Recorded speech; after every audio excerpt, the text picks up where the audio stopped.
Hello everyone. ఈరోజు నేను మీకు చెప్పబోయే కథ పేరు అన్నదమ్ములు. అనగనగా ఒక ఊళ్ళో రామయ్య, సోమయ్య అని ఇద్దరు అన్నదమ్ములు ఉండేవాళ్ళు. రామయ్య పెద్దవాడు, తెలివి కలవాడు. సోమయ్య చిన్నవాడు, అమాయకుడు. రామయ్య భార్య భాగ్యవంతుల బిడ్డ, అందుచేత గర్వంగా ఉండేది. సోమయ్య భార్య బీద ఇంటి పిల్ల, అందుచేత కొంచెం అణకువగా ఉండేది. రామయ్య తన తెలివితేటలన్నీ తమ్ముడి మీద ఉపయోగించి అతని ఆస్తి అంతా కాజేసి తాతల నాటి చిన్న పాత ఇల్లు, 4 ఎకరాల మెట్ట చేను మాత్రం అతనికి ఇచ్చాడు.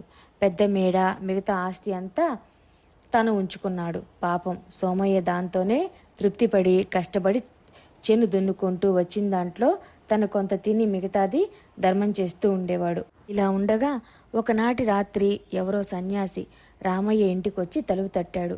రామయ్య వచ్చి కిటికీ తెరచి, ఎవరు నువ్వు, ఎందుకీ అర్ధరాత్రప్పుడు తలుపు తడుతున్నావు అని గద్దించాడు. అప్పుడు సన్యాసి, బాబు, నేను సన్యాసిని, రామేశ్వరం పోతూ ఇటొచ్చాను. ఈ రాత్రి నాకు కొంచెం తిండి పెట్టి పడుకోనివ్వండి, ఉదయాన్నే వెళ్ళిపోతాను అన్నాడు.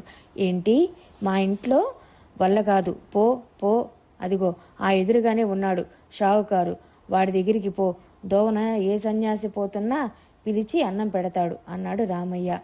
యోగిపోయి సోమయ్య తలుపు తట్టాడు. సోమయ్య వచ్చి తలుపు తెరిచి సన్యాసిని ఇంట్లో తీసుకుపోయి భార్యతో చెప్పి అన్నం పెట్టించాడు. సన్యాసి భోజనం చేసిన తర్వాత సోమయ్య ఆయనకి పక్క వేసి అతను నిద్రపోయిందాకా విసురుతూ కూర్చున్నాడు. సన్యాసి హాయిగా నిద్రపోయి ఉదయాన లేచి వెళ్ళేటప్పుడు సోమయ్యను అతని భార్యను పిలిచి, మీకు 3 వరాలు ఇస్తాను, కోరుకోండి అన్నాడు. సోమయ్య, స్వామి, నాకు 4 ఇంటికి వస్తే ఉండటానికి పెద్ద ఇల్లు, బీదలకు ఎంత ధర్మం చేయటానికైనా చాలిన డబ్బు ఇవ్వండి, అది చాలు అన్నాడు. సోమయ్య పెళ్ళాం, స్వామి, నాకేమీ వద్దు, ఇతరులకు లేదనకుండా ధర్మం చేయడానికి నాకు బుద్ధి పుట్టించు అని 2వ వరం అడిగింది. 3వ వరంగా సోమయ్య, స్వామి, మాకు ఎప్పుడు ఇతరులకు మేలు చేయాలనే బుద్ధి పుట్టేటట్టుగా వరం ఇవ్వండి అని అడిగాడు. సన్యాసి చిరునవ్వు నవ్వి వెళ్ళిపోయాడు. మర్నాడు ఉదయాన రామయ్య లేచి చూచేసరికి అతని ఇంటి ముందు పెద్ద మేడ ఉంది. రామయ్య దబదబా పెళ్ళాన్ని పిలుచుకొని మేడ దగ్గరికి పరిగెత్తాడు. ఆ మేడలో అతని తమ్ముడి భార్య ఉన్నారు. రామయ్య ఇది ఎలా వచ్చిందని తమ్ముణ్ణి అడిగాడు. సోమయ్య రాత్రి జరిగిందంతా పోసుగుచ్చినట్లు చెప్పాడు. ఇక రామయ్య పెళ్ళానికి కడుపు ఉబ్బరం ఆగలేదు. మొగుణ్ణి గుర్రం ఎక్కిపోయి సన్యాసిని పట్టుకురమ్మని బలవంతం పెట్టింది. అతన్ని పిలుచుకొస్తే రాజులాగా చూస్తాన్ని హామీ కూడా ఇచ్చింది. రామయ్య గుర్రం వేసుకుని వెళ్ళాడు. కొంత దూరం పోయేసరికి సన్యాసి కనిపించాడు.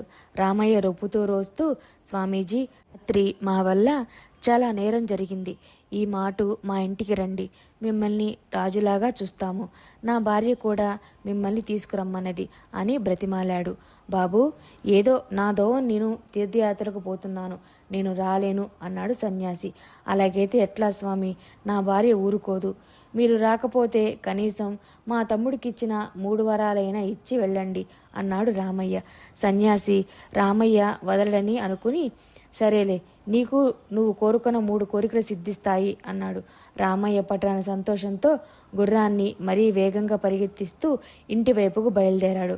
గుర్రం నోటి వెంట నురుగులు కక్కుతూ భూమి మీద కాళ్ళు ఆనకుండా దౌడు తీస్తున్నది. ఇంతలో రామయ్యకి ఒక దుర్బుద్ధి పుట్టింది. గుర్రం ఇంత త్వరగా పరిగెత్తుతుందే, ఒకవేళ చచ్చిపోతే ఎట్లాగా అనుకున్నాడు. అనుకోవడంతోటే గుర్రం ఢామ్మని కిందపడి చచ్చిపోయింది. రామయ్య గుర్రంతో పాటు కింద పడ్డాడు. పడి లేచి దుమ్ము దులుపుకొని చచ్చిన గుర్రాన్ని చూసి విచారపడ్డాడు.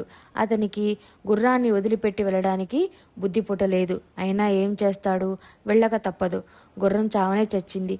ఈ జీను వదిలిపెట్టడం ఎందుకా అని దాన్ని తీసుకొని నెత్తిన పెట్టుకొని బయలుదేరాడు. కొంత దూరం వెళ్లేసరికి అతనికి జీను బరివేసింది. పెళ్ళాం మాటలు విని ఇంత దూరం వచ్చినందుకు అతను కొన్నాడు. విసుక్కొని, పాపమని నన్ను యోగి కోసం పంపి తను హాయిగా ఇంటి దగ్గర కూర్చొంది, ఈ జీను దాని ఎత్తున ఉంటే తెలిసేది నా కష్టం అని అనుకున్నాడు. అతను అనుకోవడం ఏమిటి, ఆ జీను మాయమావటం ఏమిటి, ఒక్కసారే జరిగినాయి. రామయ్య మూడింట్లో 2 వరాలు ఇలా ఊరికే పోగొట్టుకొని కాళ్ళిడుచుకుంటూ ఇంటికి వచ్చాడు. ఇంట్లో పెళ్ళాం కూర్చొని ఉన్నది. ఆమె నెత్తి మీద జీను. ఆమె రామయ్యని చూడగానే మండిపడుతూ, ఏమిటిది, ఎట్లా వచ్చింది ఈ జీన్ నా నెత్తి మీదకి అని అడిగింది. రామయ్యకప్పుడు తను అనుకున్న మాట జ్ఞాపకం వచ్చింది. ఇదిగో జరిగిన పొరపాటు ఏదో జరిగిపోయింది. నువ్వు ఓర్పుగా జీను మోస్తూ ఉండు. మన దగ్గర ఇంకో వరం మిగిలి ఉన్నది. దీంతో మనం ఏదైనా మంచి వరం కోరుకొని ధనవంతులమై హాయిగా ఉందాం అన్నాడు. ఈ మాటలు వినే వరకు అతని పెళ్ళాం మండిపడింది.